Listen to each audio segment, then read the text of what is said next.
ಬಾಂಧವ್ಯದ ನೆಲೆಯೋ ಸಲೆಯೋ ನಮ್ಮನ್ನು ಉಂಟೆನ್ನುವ ಹಾಗೆ ಭಾವಿಸಿಕೊಂಡವ.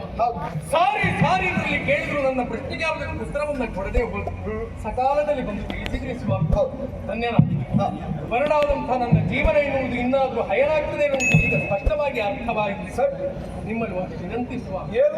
ನನ್ನಿಬ್ಬರು ಮಕ್ಕಳನ್ನು ಜೊತೆಯಲ್ಲಿ ನನ್ನ ಮಡದಿಯಾದಂತಹ ಸೀತೆಯನ್ನು ನಮ್ಮೊಟ್ಟಿಗೆ ಕಳುಹಿಸಿಕೊಡ್ತೀರಾ ಚಂದ್ರ? ಈಗ ಆಗುವುದಿಲ್ಲ. ಯಾಕೆ? ಈಗಾಗಲೇ ನಿನಗೊಂದು ಅಪವಾದ ಏನಿತ್ತು. ಹಾಗಾಗಿ ಮತ್ತೆ ಅದು ಮತ್ತೊಬ್ಬರ ಬಾಯಿಂದ ಬರಬಾರದು. ಆ ಕಾರಣಕ್ಕಾಗಿ ಹಿಂದೆ ಅಯೋಧ್ಯಾಪುರಕ್ಕೆ ತೆರಳು. ಸರಿ. ಅಲ್ಲಿ ನಾಳೆಯ ದಿನ ಸಭೆಯನ್ನ ಸೇರಿಸಿ ಆ ಸಭೆಯ ಮಧ್ಯದಲ್ಲಿ ನಿನ್ನ ಮಡದಿ ಹಾಗೂ ಮಕ್ಕಳನ್ನ ನಾನೇ ಕರೆತರ್ತೇನೆ. ಸರಿ ಸ್ವಾಮಿ, ನಿಮ್ಮ ಮಾತಿಗೆ ಏನಾಡುವವನಲ್ಲ. ಅಂಥ ಯಾಗದ ಪೂರ್ಣಾಹುತಿಯ ಸಮಯಕ್ಕೆ ಮಕ್ಕಳನ್ನ ಮಡದಿಯನ್ನ ಕರೆತನ್ನಿ ಎಲ್ಲ ಸಿದ್ಧತೆಯನ್ನ ಮಾಡಿಕೊಂಡಿರ್ತೇನೆ. ಶುಭವಾಗಲಿ.